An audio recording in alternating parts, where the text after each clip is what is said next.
Assalamualaikum warahmatullahi wabarakatuh. Waalaikumsalam warahmatullahi wabarakatuh. Alhamdulillah wassalatu wassalamu ala sayyidina Rasulillah Sayyidina wa maulana Muhammad ibn Abdullah wa ala alihi wa sahbihi wa mawala la hawla wa la quwwata illa billah amma ba'du. Bapak-bapak, ibu-ibu, saudara-saudara kaum muslimin rahimakumullah. Rumah tangga bahagia menurut agama kita. Sebagaimana yang sama kita maklum bahwa manusia hidup memerlukan idola, memerlukan figur-figur yang akan dijadikan contoh di dalam kehidupannya. Sifat ini dinamakan hubbut taklid atau kecenderungan untuk meniru, dan nampak lebih menonjol pada kehidupan anak-anak remaja atau para pemuda. Siapa yang menjadi idolanya, siapa yang menjadi sentral figur dalam kehidupannya, itulah yang akan dijadikannya sebagai contoh. Kalau idolanya adalah Mick Jagger misalnya, maka tentu yang akan dicontohnya adalah Mick Jagger. Mulai gaya rambutnya, gaya pakaiannya, sampai kepada gaya jalan dan hidupnya. Soal pantas atau tidak pantas urusan nomor 16. Yang penting nyontoh dulu. Inilah kecenderungan daripada manusia. Bagi kita umat Islam, contoh ideal, figur sentral yang sepatutnya jadi idola tidak lain adalah junjungan kita Nabi besar Muhammad sallallahu alaihi wasallam. Beliau menjadi contoh dan panutan oleh karena kepribadiannya yang kompleks. Sejak dari seorang pemimpin negara yang adil sampai kepada seorang jenderal yang gagah berani di medan perang, sampai kepada seorang diplomat yang ulung, pedagang yang jujur, suami yang bertanggung jawab, ayah yang penuh kasih sayang dengan anak-anaknya, dan di dalam keseluruhannya beliau merupakan uswatun hasanah. Termasuk dalam membina rumah tangga bahagia, contoh kita tidak lain adalah rumah tangga beliau. Bagaimana sih rumah tangga Nabi kita itu? Beliau berkata dalam dua kalimat yang singkat tapi punya pengertian yang sangat luas dan dalam tentang rumah tangganya. Beliau mengatakan, baiti jannati, rumah tanggaku adalah surga bagiku. Satu cerminan yang merupakan refleksi dari keadaan yang membawa kebahagiaan. Padahal sepanjang sejarah yang kita baca, rumah beliau kecil saja. Sarapan pagi pun cuma seteguk air zam-zam, sepotong roti, kadang-kadang sebutir kurma. Tidurnya di atas kain kasar yang separuh jadi selimut, separuh jadi alas tidur. Tetapi di tengah kondisi yang semacam itu, beliau sanggup berkata, baiti jannati, rumah tanggaku adalah surga bagiku. Kenapa kita yang hidup di zaman sekarang, di mana fasilitas sesungguhnya serba lebih menunjang untuk berkata semacam itu, malah kita berkata sebaliknya, baiti nari, rumahku adalah laksana neraka bagiku. Padahal kalau dilihat, rumahnya pun kadang-kadang bertingkat, kendaraan serba berkilat, uang banyak berlipat-lipat, istri pun tak kurang cantik memikat, kadang-kadang jumlahnya 4. Tapi tiap hari kiamat tidak ada ketenangan dan ketentraman di rumah tangga. Saudara hadirin kaum muslimin rahimakumullah, mengapa Rasul sampai mengatakan baiti jannati, rumahku adalah laksana surga bagiku? Inilah pokok pembicaraan kita pada pertemuan kali ini. Sebagaimana yang kita maklum bahwa nikah dalam pandangan Islam bukan hanya sekedar untuk memenuhi kebutuhan biologis manusiawi, tidak hanya sekedar untuk memperkembangbiakkan keturunan dan juga tidak pula untuk memperturutkan hawa nafsu. Lebih daripada sekedar itu, nikah dalam pandangan Islam merupakan ibadah. Oleh karena ibadah, maka seluruh tujuan ibadah, apakah dia bernama solat, apakah dia bernama puasa, zakat, sodako, haji dan lain sebagainya, seluruh daripada tujuan ibadah, target utamanya adalah mardhatillah atau keridhaan daripada Allah Subhanahu wa taala.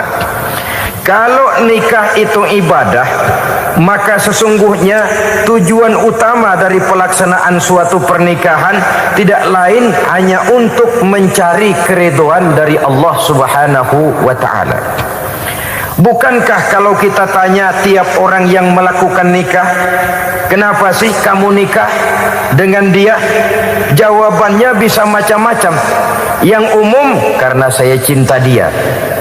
Ada yang berkata, karena saya ingin mendapat ketenangan hidup. Ada yang bilang, karena saya ingin hidup teratur. Ada yang mengakui, karena saya ingin dapat keturunan dan lain sebagainya. Tetapi sesungguhnya menurut ajaran agama, kalau nikah merupakan ibadah, jawaban intinya ialah saya melakukan nikah untuk mencari keridhaan dari Allah Subhanahu wa taala. Ini konsekuensinya kalau nikah merupakan bagian daripada ibadah. Rumah tangga yang didirikan atas dasar mencari keridhaan Allah, maka akan diwarnai oleh nilai-nilai luhur daripada ajaran agama. Tanpa harta orang memang sulit untuk bahagia, tapi harta bukan jaminan orang lalu akan bahagia. Harta pada suatu saat akan berakhir, kecantikan akan berkurang, pangkat dan jabatan akan sampai kepada batasnya. Tetapi agama, keyakinan, nilai-nilai iman, itulah pegangan kita yang kekal dan abadi. Sebab itu dalam surah Ar-Rum ayat ke-21 Allah Subhanahu wa taala menjelaskan, wa min ayatihi an khalaqalakum min anfusikum azwajan litaskunu ilaiha wa ja'ala bainakum mawaddatan wa rahmah. Dan di antara tanda-tanda kebesaran Allah, dijadikannya bagimu istri-istrimu dari diri kamu sendiri, litaskunu ilaiha, agar kamu bisa hidup tenang bersamanya, wa ja'ala bainakum mawaddatan wa rahmah, dan dijadikannya di antara kamu rasa cinta dan kasih sayang. Umumnya pernikahan terjadi karena mawaddatan warahmah ini, cinta dan kasih sayang. Atas dua dasar itulah rumah tangga didirikan orang. Atas dasar itulah seorang laki-laki dan seorang perempuan memadu janji untuk membagi suka dan duka dalam hidup ini secara bersama-sama. Namun kalau kita renungi ayat ini, Allah tidak hanya menjadikan cinta, tapi Allah juga menjadikan kasih sayang. Apa bedanya cinta dan kasih sayang? Apa bedanya mawaddatan warahmah ini? Saudara, mawaddah yang artinya cinta, itu sasarannya biasanya adalah jasmani, kecenderungan biologis. Itu akan berakhir. Orang yang mendirikan rumah tangga cuma karena kecenderungan biologis, cuma karena rasa cinta semata-mata, cinta biasanya terkait kepada keindahan. Betul apa benar? Biasanya orang mudah jatuh cinta kepada sesuatu yang punya nilai keindahan. Makanya anak muda jarang yang jatuh cinta sama nenek-nenek. Cinta selalu memandang segi keindahannya. Ini yang namanya mawaddah. Allah tidak mengingkari itu, silakan. Bahwa manusia secara naluri senang kepada serba keindahan, wajar-wajar saja. Tetapi tidak cuma mawaddah, Allah juga menciptakan rahmah, kasih sayang. Mawaddah mungkin ada akhirnya, tapi rahmah tidak akan pernah ada akhirnya. Kalau mawaddah adalah berkecenderungan kepada biologis, jasmaniah, maka rahmah kecenderungan kepada nilai-nilai rohani, kepribadian, kejiwaan, dan lain sebagainya. Dikala pernikahan di bawah umur 40 tahun mungkin masih banyak mawaddahnya, rasa cintanya. Tapi 40 bahkan 50 tahun ke atas, rasanya orang berumah tangga kalau sudah 50 tahun ke atas itu lebih banyak kasih sayangnya ketimbang cinta-cintaannya. Kalau satu rumah tangga hanya didirikan atas dasar mawaddah saja, atas dasar cinta saja, padahal cinta itu terpaut kepada hal-hal keindahan, keindahan satu saat akan menurun. Ya, tentu sebagaimana yang kita maklum bersama-sama, belum punya anak memang cantik. Sudah punya anak, kecantikan mulai menurun. Punya anak 2, kulit mulai mengkerut. Punya anak 3, onderdil mulai dol. Punya anak 4, apalagi tidak pandai merawat diri, persis dompet tanggung bulan. Kalau rumah tangga didasarkan kepada rupa yang cantik saja, cinta akan bisa berpindah, paling tidak akan berkurang nilainya. Sebab itu Allah tidak hanya menyediakan mawaddah warahmah, dijadikannya di hatimu itu tidak cuma sekedar cinta, tapi juga kasih sayang.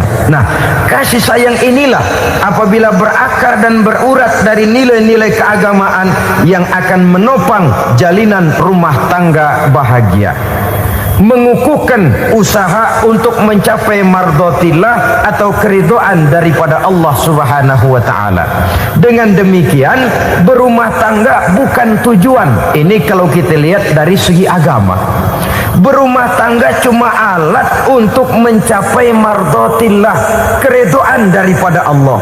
Seorang suami yang pergi pagi pulang sore peras keringat banting tulang mencari nafkah untuk menghidupi keluarganya, kalau niatnya untuk mardhatillah maka pergi usahanya adalah ibadah. Sementara si suami pergi berusaha, istri di rumah mendoakan suaminya, itu juga merupakan bagian daripada ibadah. Marilah kita biasakan membina satu rumah tangga untuk mencapai keridhaan daripada Allah Subhanahu wa taala. Ini motif dasarnya. Karena itu Rasul Anas bin Malik pernah bercerita, bertahun-tahun saya membantu di rumah tangga Rasul. Selama tahun-tahun yang panjang saya membantu di rumah tangga beliau itu, kata Anas bin Malik, belum pernah kok saya mendengar kata-kata kasar, keras, membentak-bentak. Belum pernah saya melihat ada piring terbang, sandal melayang, ada penggorengan nitir di atas. Belum pernah, padahal tahun-tahun yang panjang sudah saya lalui. Itu rumah tangga Rasul. Istrinya lebih dari satu, tapi tenang, ayem, adem. Walaupun gosip selalu ada. Ini loh ya, namanya hidup berumah tangga. Jangankan rumah tangga kita manusia biasa, rumah tangga Rasul pun tidak luput dari gosip yang kita kenal dengan hadisul ifki itu. Itu sampai tercatat dalam sejarah. Tetapi yang jelas, dengan istri yang lebih dari satu, rumah tangganya tenang, tentram, adem. Kita di rumah tangga istri satu, seminggu 7 hari, berantemnya 6 hari. Cuma 1 hari gencatan senjata. Saudara hadirin yang saya muliakan, kalau tujuan rumah tangga adalah mardhatillah, apa ciri dari suami istri yang menegakkan rumah tangga untuk mencapai ridho Allah itu? Pertama, sepasang suami istri yang membina rumah tangga semata-mata untuk mencapai keridhaan Allah, cirinya yang pertama, bersyukur apabila beroleh nikmat. Ini ciri yang pertama. Bersyukur kepada Allah, kepada sesama berterima kasih. Suami berterima kasih kepada istri, bertahun-tahun didampingi hidupnya, dicucinya pakaiannya, dimasaknya makanannya. Tidak istri mengeluh walau hidup lebih banyak kurangnya daripada cukupnya. Suami pandai berterima kasih kepada istrinya. Sementara istri pun bisa berterima kasih kepada suaminya. Bertahun-tahun suami peras keringat, banting tulang, tulang mencari nafkah, menjadi palang dada terdepan apabila ada masalah-masalah yang besar. Kedua-duanya lalu punya timbangan. Nah inilah ya, saya pesan kepada suami, kepada para suami, kepada para istri, supaya di rumah ada timbangan. Perlunya apa? Kalau pada satu saat istri kita salah, suami cepat-cepat ambil timbangan, lalu ditimbang mana yang lebih berat, salahnya atau dosanya, benarnya atau kesalahannya.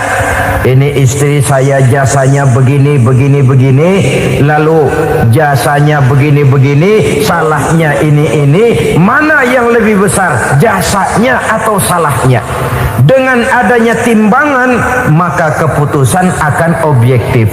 Tapi kalau timbangannya emosi, salah sedikit saja sudah main bentak, main usir, akhirnya keputusan akan mendatangkan kerugian. Sebaliknya, kalau suami yang salah, istri ambil timbangan, ditimbang mana lebih besar, jasanya atau salahnya. Jangan sampai nanti terjadi pepatah, panas setahun habis dihapus oleh hujan satu hari. Jasa istri yang puluhan tahun hapus oleh kesalahannya yang sedikit, atau jasa suami yang bertahun-tahun hapus oleh kesalahannya yang sebenarnya tidak seberapa. Akibat apa itu terjadi? Karena tidak adanya timbangan. Dari rasa bersyukur dan dari rasa berterima kasih ini, saudara-saudara, akan timbullah sifat saling menghargai. Suami menghargai istri, istri pun menghargai suami. Istiqomah, dikasih uang 5.000 senyum, dikasih uang 500 senyum. Itu namanya istri yang pandai bersyukur. Kalau tidak, 5.000 nyengir, 500 manyun. Tahu manyun? Kayak bemok nyari setoran, monyong saja. Ada sikap istiqomah di dalam membina kehidupan berumah tangga ini. Lalu mengerti posisi suami, ini termasuk tanda berterima kasih. Suami saya itu kerjanya apa, golongannya apa, gajinya sebulan berapa. Di atas dasar itu, lalu istri menjadi istri yang tahu diri. Walaupun suami harus menyenangkan istri, istri pun hendaknya nimbang, tahu batas kemampuan suami. Kemauan mungkin tidak terbatas, tapi kemampuan sangat terbatas. Kalau suami pegawai kecil, ya mintalah yang kecil-kecil. Kalau suami pegawai rendah, mintalah yang sesuai dengan kemampuannya. Jangan suami gajinya cuma 50.000 sebulan, istri menuntut minta dibeliin gelang yang kayak velg beca. Tentu sudah overacting namanya. Saudara hadirin yang saya muliakan, kunci awalnya bersyukur kepada Allah. Kalau sudah bisa berterima kasih kepada manusia, hati ini akan mudah bersyukur kepada Allah. Rumah tangga yang pandai bersyukur, berapapun kecilnya nikmat, bukan kecilnya yang dia lihat, tapi karunia Allah yang dinilai. Sehingga dari rasa berterima kasih kepada manusia akan timbullah rasa syukur kehadirat Allah Subhanahu wa ta'ala. Itu yang sering diistilahkan orang, kalau dia punya mobil, dia berkata alhamdulillah kita punya mobil, tetangga kita cuman punya motor. Kalau dia punya motor, syukur kita punya motor, tetangga kita cuman punya sepeda, kemana-mana kekejek melulu. Kalau dia punya sepeda, alhamdulillah punya sepeda, tetangga kita sebelah nggak punya apa-apa, kemana jalan kaki saja. Kalau dia jalan kaki, alhamdulillah kita masih bisa jalan. Tetangga kita sebelah lumpuh bertahun-tahun nggak kemana-mana. Kalau dia lumpuh, alhamdulillah kita masih hidup. Tetangga kita kemarin mati nggak balik lagi.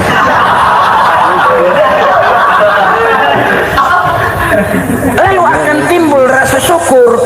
Tapi kalau sudah lumpuh ngelihat yang bisa jalan, ngelihat yang naik sepeda, yang punya sepeda lihat yang punya motor, yang punya motor lihat yang punya mobil, yang punya mobil lihat yang punya pesawat. kapanlah kita ini pandai bersyukur? Sebab kesenangan seperti pelangi, tidak pernah di atas kepala kita, selalu kelihatannya di atas kepala orang lain. Sehingga kalau ngobrol orang sering bilang, lu sih enak lo gue lihat, gue keblangsak amat nih ya. Setiap orang ngomong kepada kita begitu nadanya. Kita yang dilihat enak, sementara kita melihat orang lain enak. Tukang tahu melihat tukang tempe enak, tukang tempe melihat tukang tuak enak, tukang tuak bilang tukang sirsak enak.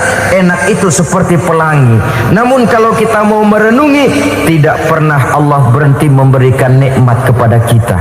Sejak kita bangun tidur sampai kita tidur kembali, bahkan tidur itu sendiri, seluruhnya tidak pernah putus dari nikmat Allah. Bahagia ada di gubuk reot, bahagia ada di rumah mewah, bahagia ada di hati kopral, bahagia ada di hati jenderal, di gunung dan di kota, di hutan belantara dan di desa, di keheningan malam atau di keramaian siang. Kalau kita mau mencari, bahagia selalu ada. Tapi hati yang tidak pandai bersyukur, bagaimanapun banyak kebahagiaan yang meliputi hidupnya, dia tidak akan pernah pandai mensyukurinya. Maka berterima kasihlah kepada istri, berterima kasihlah kepada suami, bersyukurlah kehadirat Allah Subhanahu wa taala. Saya sering mengatakan, sebaliknya seorang suami bagaimanapun kondisi istrinya, kalau itu memang jodohnya, beranilah berkata, istriku adalah Romeoku, istriku adalah Julietku, atau istriku adalah Sri Kandiku. Biarin pengkor ya pengkor, gak ada urusan. Mensyukuri. Kalau tidak mensyukuri, yang timbul lalu sesalan. Kalau sudah sesalan, mudah umpat mengumpat, caci mencaci dalam rumah tangga, lalu terjadilah kegaduhan. Ketenangan sulit kalau sudah tidak ada unsur saling menghargai itu. Lebih celaka lagi kalau sudah mengarah kepada penyesalan. Kata istrinya, bang gue nyesel kawin sama lu. Suami digituin bikin gede kepalanya. Kalau lu nyesel apalagi gua, makin nyesel. Iya, coba pikir bertahun-tahun kita berumah tangga, memangnya abang bisa beliin apa sama saya? Itu juga gerobok kalau nggak ngeridit bang. Kalau nggak ngeridit, memangnya kamu bayar kreditan pakai daun pisang? Saudara hadirin yang saya hormati, ini saya tekankan kepada ibu-ibu karena penyakit perempuan umumnya. Pernah Rasul itu pulang Isra Mi'raj cerita, saya pulang Isra Mi'raj diperlihatkan neraka. Neraka ya Rasul? Lalu bagaimana? Saya lihat kok isinya kebanyakan perempuan. Perempuan. Laki juga tidak sedikit. Cuma kebanyakan kok perempuan. Apa perempuan tidak sholat ya Rasul? Sholat. Tidak puasa? Puasa. Tidak ngaji? Rajinan dia sama suaminya. Tapi kenapa lebih banyak di sana? Rasul berkata, hunna yakfurnal ashir. Penyakit umum dari perempuan tidak pandai berterima kasih kepada suaminya. Ini rupanya penyakit umum dari tahun atu.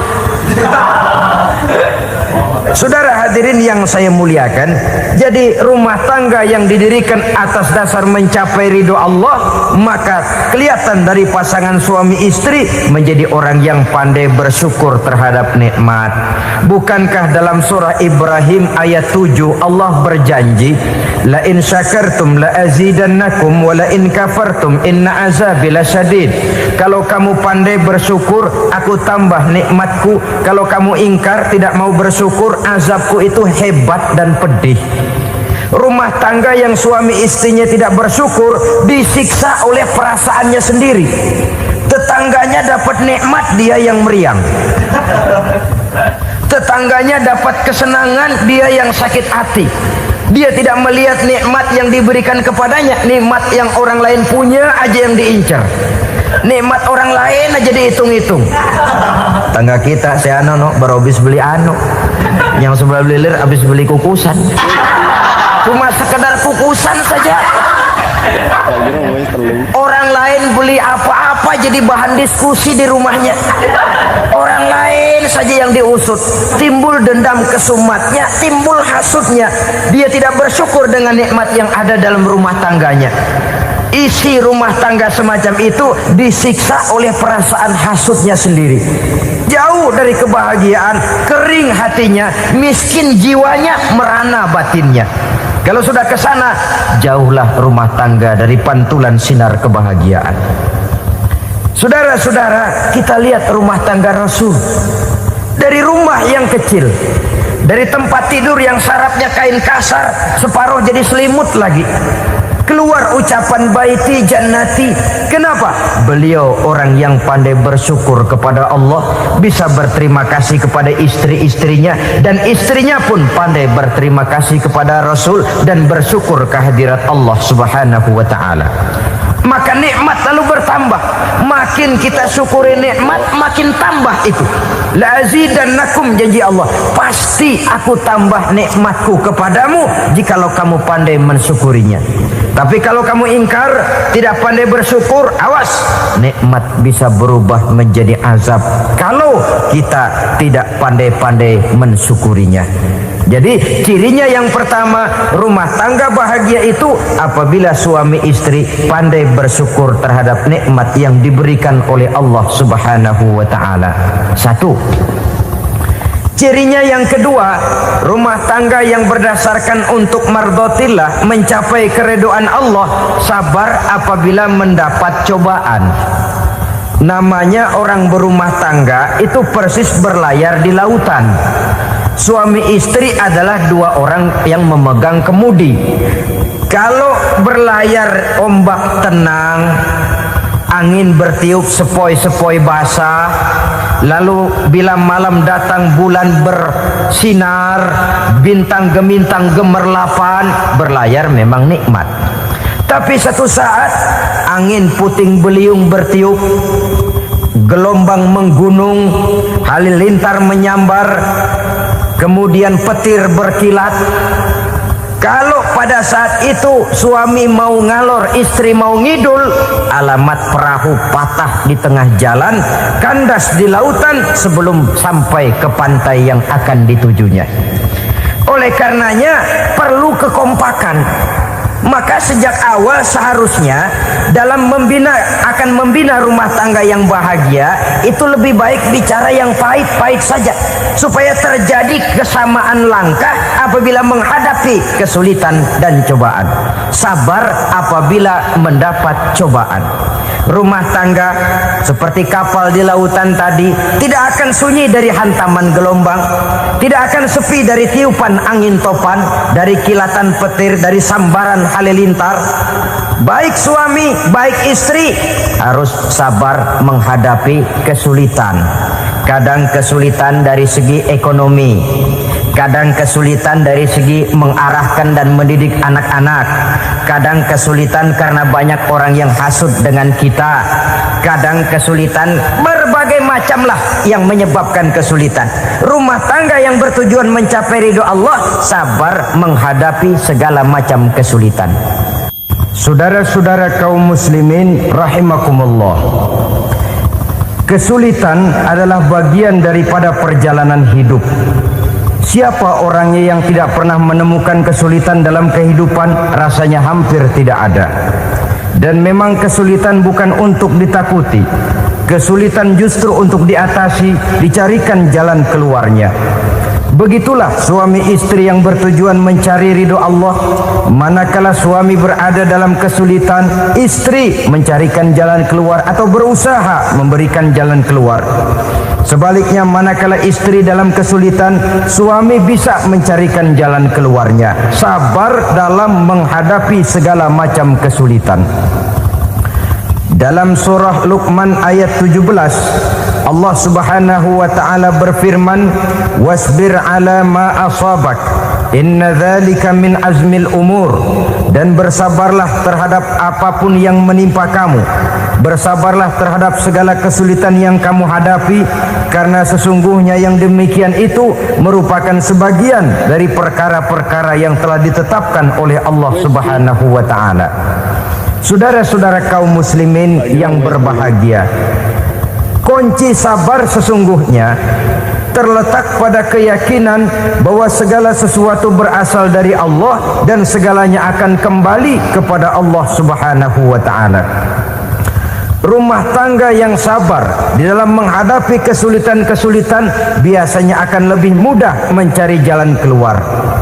Tapi kalau sedikit kesulitan datang, kita tertimpa oleh kepanikan, oleh kegelisahan, dan oleh ketakutan yang tidak beralasan, maka kesulitan itu bukan saja tidak dapat diatasi, malah rasanya akan menjadi semakin besar di dalam kehidupan kita. Tidak ada rumah tangga yang tidak pernah berhadapan dengan kesulitan, bagaimanapun besarnya rumah tangga itu. Itulah sebabnya kita memerlukan orang lain. Hidup berumah tangga itu seperti orang punya mata. Kalau mata kita kelilipan, kalau mata orang lain kelilipan, gampang kita tiup. Tapi kalau mata kita sendiri yang kena kelilipan, tentu kita memerlukan orang lain untuk meniupnya. Oleh karenanya, suami istri harus saling mencarikan jalan keluarnya. Walaupun kerjanya berbeda, suaminya pergi mencari nafkah, istrinya berdoa di rumah. Kalau perlu melakukan sholat duha, mendoakan agar usaha suaminya dimudahkan, dan begitu selanjutnya. Sehingga dengan adanya kebersamaan, walaupun tidak selalu bersama-sama, maka masing-masing melaksanakan tugas dengan tenang dan merasa yang satu berbuat untuk kepentingan yang lain. Inilah cirinya yang kedua, sabar bila mendapat dan berhadapan dengan segala macam kesulitan. Kadang orang mendapat kesulitan itu berkeluh kesah. Bukan berkeluh kesah, tapi mencari jalan keluar dan mengambil hikmah yang ada di dalamnya apa. Karena bukan kemudahan, kesulitan yang membuat orang dewasa.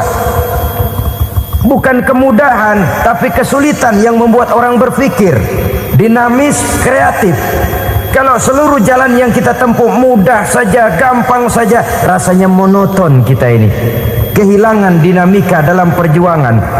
Kesulitan yang membuat orang matang, kesulitan yang menempa kepribadian untuk lebih dewasa menghadapi bahtera kehidupan, membuat pandangan makin arif, wawasan makin luas, dan analisa semakin tajam.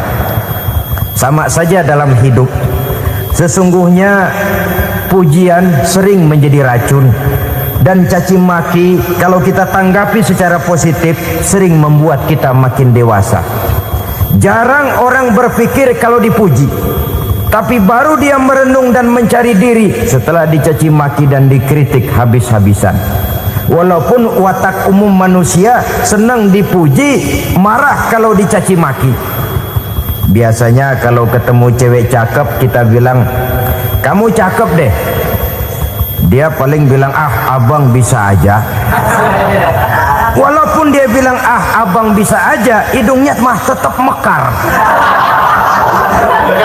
Senang kalau dipuji, itu kecenderungan manusia. Marah kalau dicaci maki, marah kalau dikritik. Tapi sesungguhnya pujian sering jadi racun, caci maki sering jadi obat. Orang takut minum obat karena pahitnya, padahal efeknya itu akan lebih memberikan kesehatan kepadanya. Orang takut menghadapi kritik, orang takut dan tidak ingin dicaci maki, padahal itulah yang sesungguhnya menjadi cambuk kalau tidak dia salah tanggap, menjadi sugesti yang mendorong dia lebih maju lagi. Karena memang bukan pujian, tapi caci maki dan kritik yang membuat kita makin berpikir tajam. Jadi rumah tangga yang berhadapan dengan kesulitan demi kesulitan, biasanya kalau ditanggapi dengan sabar akan makin mengokohkan fondasi rumah tangga itu sendiri. Tapi kalau kesulitan dihadapi dengan tidak sabar, lalu mencari jalan pintas, kesulitan ekonomi, kebetulan istrinya cakep, istrinya disuruh ngojek. Dah lo ngojek aja deh, gua nungguin setoran dah. Suami tapak di rumah. Saudara hadirin yang saya muliakan, buat sepintas memang mendatangkan materi itu, mengatasi kesulitan ekonomi. Tapi apakah bahagia? Walaupun rumah bisa jadi besar, perabotan bisa serba lebih lengkap dan ada, tapi apakah semuanya mendatangkan bahagia? Sementara suami kehilangan rasa cemburunya, dan dalam agama itu disebut dayus. Dayus, suami yang tidak punya rasa cemburu kepada istrinya. Dan orang dayus kayak begitu haram mendapat bau sorga.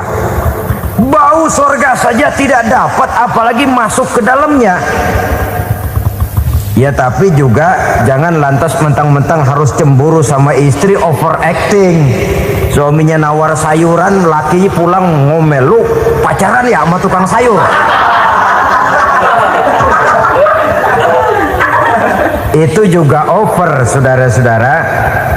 Kesulitan ekonomi diatasi dengan sabar. Sabar dalam arti berusaha dengan tidak mengambil jalan pintas, berusaha tetap berada di jalan yang diridhoi oleh Allah.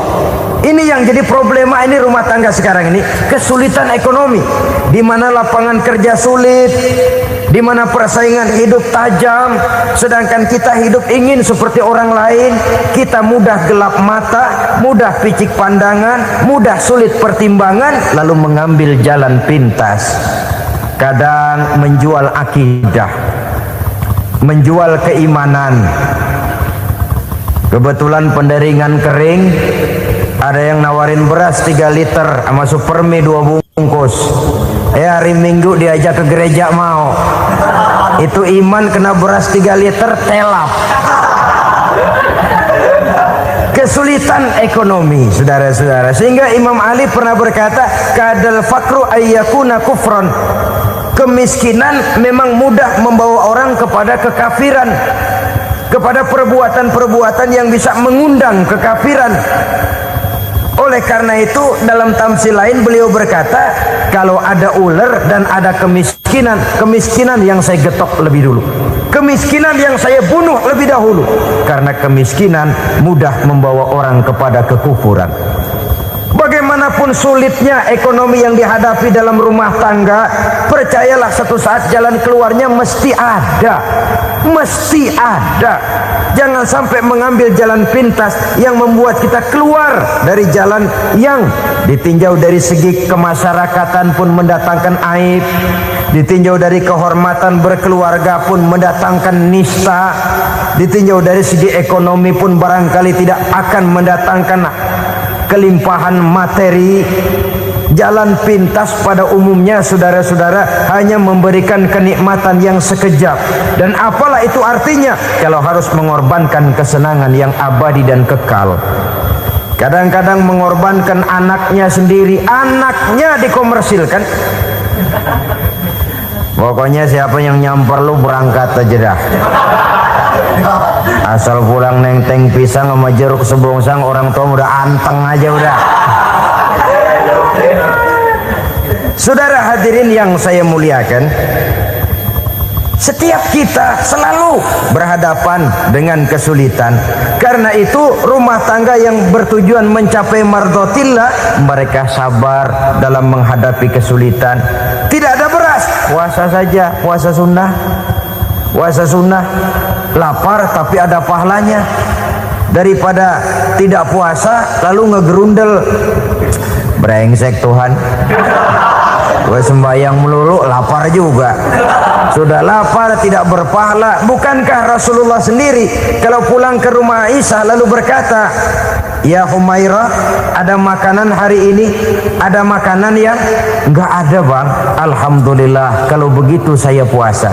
Pulang dari mana-mana perut lapar, mau makan tidak ada makanan, bukan marah, bukan ngamuk, puasa. Maka boleh puasa sunnah, niatnya udah siang, jam 10, jam 11, asal dari pagi belum makan apa-apa. Niatnya jam 10, sah, dengan catatan dari pagi belum makan apa-apa. Jangan sudah sepiring setengah baru niat, itu lain. Itu ngojek namanya itu. Pengertian dalam kesulitan. Satu malam beliau pulang dari masjid agak larut.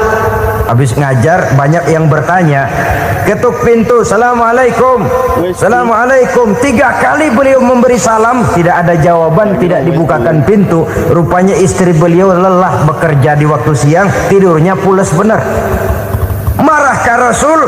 Tidak, beliau gelar sorban, tidur di depan pintu. Asraful anbiya wal mursalin ini, Rasul termulia ini, karena menghargai istrinya, tidur di depan pintu. Sampai Aisyah bangun sepertiga malam, terkejut buka pintu, suaminya ada di depan pintu. Beliau bangunkan.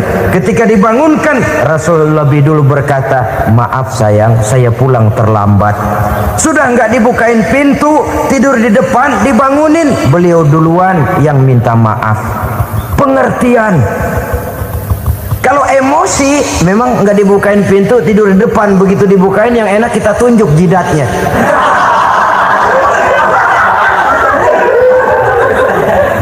Saudara hadirin yang saya muliakan, kesulitan di dalam kehidupan merupakan bagian daripada kehidupan. Bukan untuk ditakuti, tapi untuk diatasi. Bukan untuk dihindarkan, tapi dicarikan jalan keluarnya. Hadapilah kesulitan dengan baik sangka kepada Allah, dengan lapang dada, dan dengan tetap bersabar menghadapinya. Kenapa? Karena tujuan kita mendirikan rumah tangga, mencapai ridho Allah. Kalau anak kita perjualbelikan, kalau istri kita komersilkan, kalau akidah kita jual untuk mempertahankan rumah tangga, bukankah makin jauh saja rumah tangga itu dari ridho Allah? Ini tujuan utamanya. Yang ketiga, rumah tangga yang bertujuan mardhatillah itu, suami istri yang merupakan fondasi di rumah tangga, suami sebagai pemimpin, istri sebagai pembina, selalu musyawarah dalam menyelesaikan persoalan. Walaupun istri ditakdirkan sebagai pemimpin dan suami sebagai pemimpin dan istri yang dipimpin, tapi agama menganjurkan musyawarah. Jangan mentang-mentang istri nyari duit, suami nyari duit, lalu menteleng. Segalanya mau diktator, segalanya mau sendiri. Rumah tangga yang bertujuan mencapai ridho Allah selalu didirikan atas dasar musyawarah. Sehingga apabila sesuatu itu dihasilkan dari suasana musyawarah, tidak akan melahirkan penyesalan di belakang hari. Kalau tidak, berjalan menurut seleranya masing-masing, belakangan timbul penyesalan, akhirnya main salah menyalahkan. Kalau sudah saling salah menyalahkan, itu artinya sudah saling mengungkit kekurangan masing-masing. Akibatnya tidak ada lagi saling menghargai. Jadi dengan demikian musyawarah di dalam menyelesaikan persoalan, menghadapi kesulitan ekonomi, musyawarah, menghadapi kenakalan anak, musyawarah, akan membeli ini dan itu sebaiknya juga musyawarah.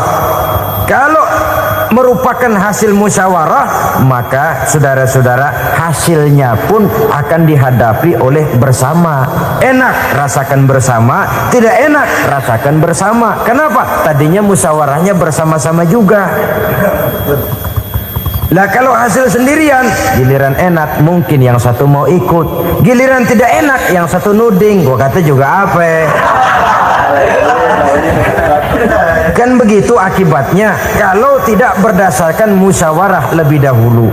Maka insya Allah hasil musyawarah ini setidaknya tidak akan mendatangkan sesalan di belakang hari nantinya. Saudara-saudara kaum muslimin rahimakumullah, ciri yang keempat, sepasang suami istri yang bertujuan mencapai ridho Allah dalam upaya mencapai rumah tangga bahagia itu tawakal apabila mempunyai rencana. Tawakal berserah diri kepada Allah, bukan berserah diri dalam artian mutlak yang mengarah kepada fatalism atau predestination. Kita sering mengartikan tawakal secara salah. Belum apa-apa sudah menyerahkan diri kepada Allah. Emang semuanya terjadi menurut maunya Allah dah. Gak usah ngapa-ngapain, bagaimana Tuhan aja dah. Lapar juga gak usah makan. Kalau takdirnya kenyang, pan kenyang. Ya udah lapar terus kita. Makan dulu, dulu perkara nanti kenyang apa tidak, itu baru tawakal. Kalau sakit ke dokter, soal sembuh atau tidak, baru tawakal. Artinya usaha itu ada. Setelah suami berusaha, istri berusaha, selebihnya tawakal. Apa perlunya tawakal? Apabila berhasil tidak lupa daratan, apabila berhasil tidak lupa diri, apabila gagal tidak putus asa. Sehingga dengan demikian dari tawakal ini lahirlah pondasi yang kokoh membina rumah tangga yang bahagia dalam upaya mencapai keridhaan daripada Allah Subhanahu wa taala. Apapun yang kita laksanakan di rumah tangga, tujuan intinya tetap untuk mencapai keridhaan Allah. Beli kendaraan untuk mencapai ridho Allah, lalu dipakai ngaji, dipakai ke masjid dan sebagainya. Beli peralatan rumah tangga untuk mencapai ridho Allah, mendidik anak untuk mencapai ridho Allah, membantu keluarga untuk mencapai ridho Allah, dan begitu selanjutnya. Tawakal apabila mempunyai rencana. Kemudian cirinya yang kelima, suami istri yang bertujuan mencapai ridho Allah selalu mempererat silaturahmi. Sebab seperti sudah saya sampaikan pada pertemuan terdahulu, dalam berumah tangga itu ada orang tua, ada mertua. Itu cuma perbedaan istilah, tapi hakikatnya adalah sama. Jangan karena perbedaan istilah lalu menyebabkan kita berbeda sikap. Kalau sudah berbeda sikap, tentu akan melahirkan perasaan yang tidak simpatik. Sebaiknya suami istri kalau sudah berumah tangga, jadikanlah orang tua tempat cerita yang enak saja. Yang tidak enak telan berdua, yang pahit rasakan berdua, kesusahan dan kesulitan atasi berdua. Giliran enak ngomong sama orang tua, giliran senang cerita sama mertua. Sekarang kan kita balik, kalau lagi senang duitnya banyak, anteng di rumah, kalem aja. Tapi lalu waktu susah, waktu susah, cerita kepada orang tuanya, cerita kepada mertuanya. Lalu kapan kita mau menyenangkan orang tua? Sudahlah mereka susah mendidik kita di waktu kecil, membesarkan kita, melakukan segala macam pengorbanan. Demi setelah kita berumah tangga, kesulitan rumah tangga kita tumpahkan juga kepada mereka. Pererat silaturahmi dan usahakan agar seluruh keluarga hanya menjadi tempat kita cerita yang enak-enak saja. Istilah sehari-harinya, kalau di rumah kita makan sama sayur bayam, keluar rumah diem, malah seluitan. Tetangga tanya, lu makan kayaknya enak banget apa sih? Daging ayam.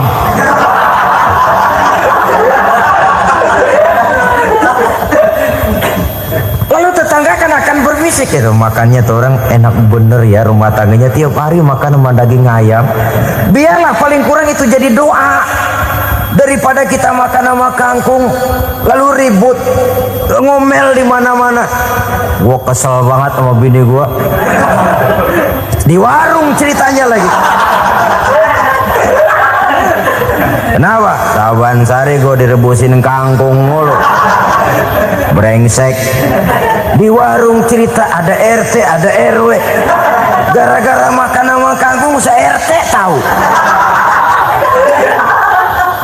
Akhirnya mungkin kalau kita berangkat orang hitung dari jauhan, lihat kangkung liwat gitu.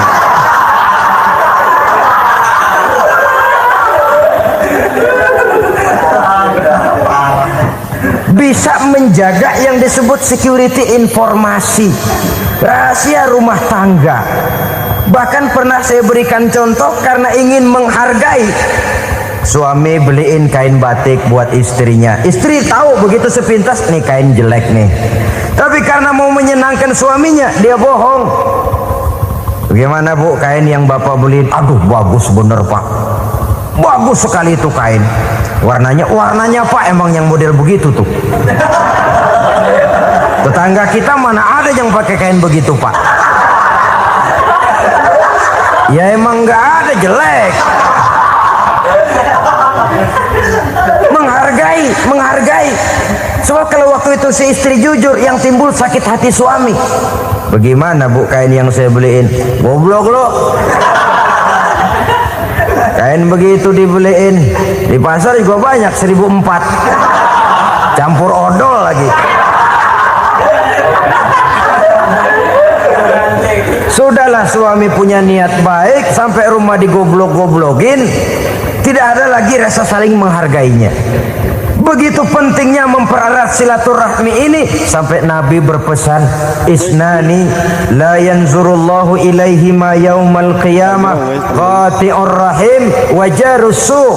Ada dua golongan manusia yang di akhirat nanti tidak akan dilihat oleh Allah, tidak akan diopeni oleh Allah, didiemin aja. Siapa mereka? Pertama, orang yang suka memutuskan silaturahmi. Yang kedua, tetangga yang jahat dengan tetangganya.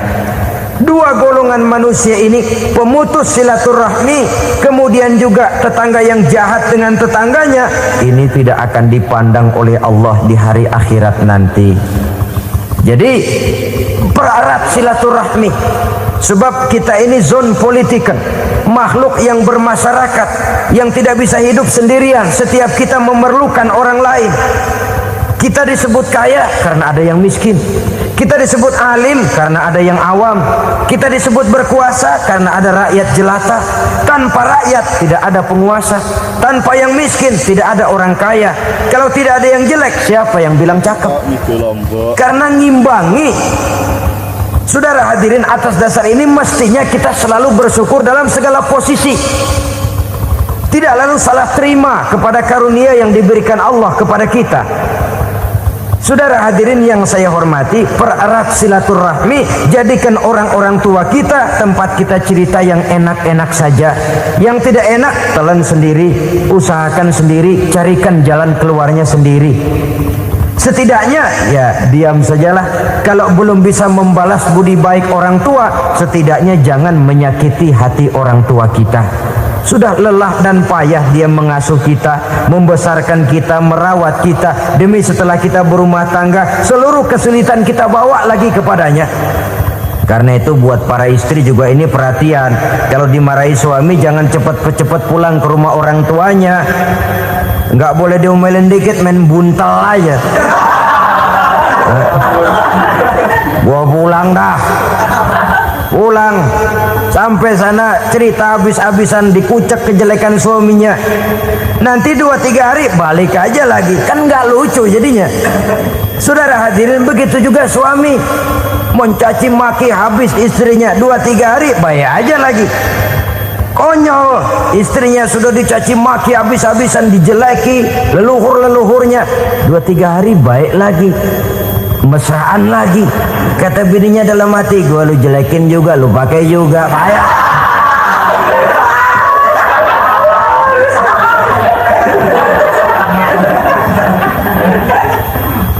Saudara hadirin yang saya muliakan, itulah sebabnya pada awal tadi saya katakan perlunya kita mempunyai timbangan baik sebagai suami maupun sebagai istri.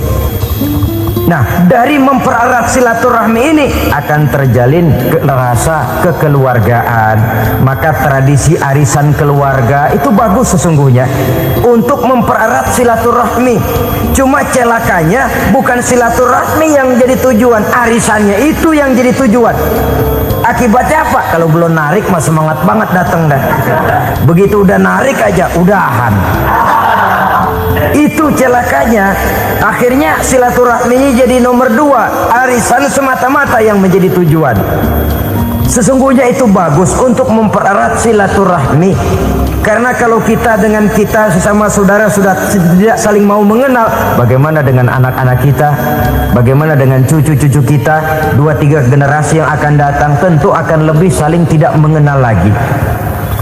Baiklah ya, yang keenam, suami istri yang bertujuan untuk mencapai keridhaan Allah itu selalu berusaha tolong menolong di dalam kebajikan.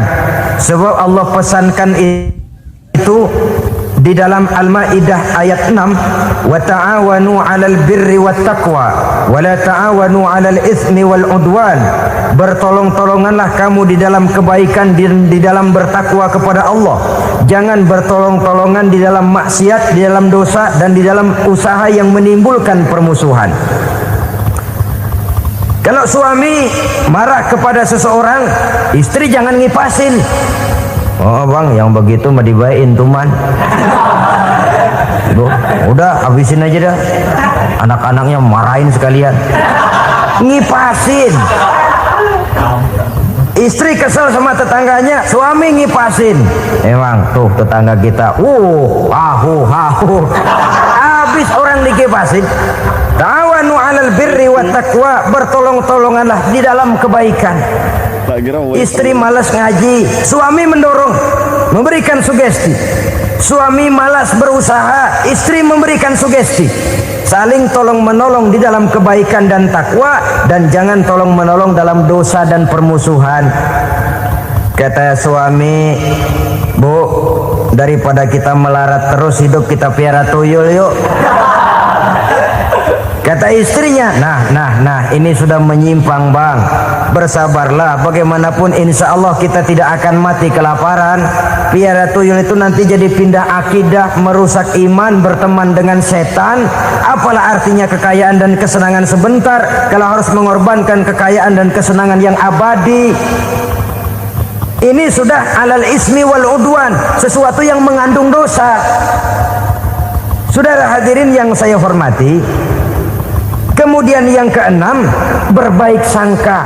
Baik suami maupun istri sama-sama saling berbaik sangka. Suami melepas istri, istri melepas suami dengan hati yang ikhlas. Suami meninggalkan istri di rumah dengan jiwa yang bersih dan rasa yang aman. Ada rasa baik sangka, dan ini modal dasar. Kalau sudah dilandasi oleh buruk sangka, tentu yang lahir nanti adalah perasaan-perasaan yang tidak baik. Akibatnya sangat tidak menguntungkan. Inilah beberapa ciri dari rumah tangga yang didirikan atas dasar mardhatillah, mencapai keridhaan dari Allah. Nanti akan menyusul tujuan berikutnya, diantaranya mendapat keturunan, diantaranya lagi mendatangkan gairah untuk lebih berusaha mencari rezeki karena sudah merasa punya tanggung jawab berupa anak dan istri. Mempererat silaturahmi itu cuma tujuan-tujuan sekundernya saja. Tujuan primernya kita melakukan suatu nikah untuk mencapai keridhaan dari Allah Subhanahu wa taala. Silakan punya istri cantik, kaya, tapi tujuan utamanya kita membina rumah tangga untuk mencapai ridho dari Allah. Karena itu dasarnya mawaddatan warahmah. Jangan cuma cinta, tapi juga kasih sayang. Cinta, kecenderungan kepada jasmani akan berakhir, tapi kasih sayang, kecenderungan kepada rohani, makin tua malah makin erat, makin tua malah makin mesra. Sehingga kadang kita menampak kakek-kakek dan nenek-nenek lagunya kayak pengantin baru. Apa cinta-cintaan? Tidak. Bagaimana kakek-kakek sama nenek-nenek harus bilang I love you? Yang masih ada itu waktu itu mawaddah, kasih dan sayang. Itu yang akan kekal, itu yang akan abadi. Tanpa materi orang sulit untuk bahagia, tapi materi semata bukan jaminan orang untuk bahagia. Nah, ciri yang terakhir dari rumah tangga yang bertujuan mencapai ridho Allah, sinar agama kelihatan di dalamnya. Baik suami maupun istri sama-sama orang yang taat melaksanakan ajaran agama. Saudara, mudah-mudahan walaupun singkat dapat menjadi sumbangan moral dalam kita mewujudkan rumah tangga yang bahagia menurut contoh yang diberikan oleh Rasulullah Sallallahu Alaihi Wasallam. Terima kasih atas perhatian saudara. Mohon maaf atas segala kekurangan. Usikum wa nafsi bitaqwallah. Wassalamualaikum warahmatullahi wabarakatuh.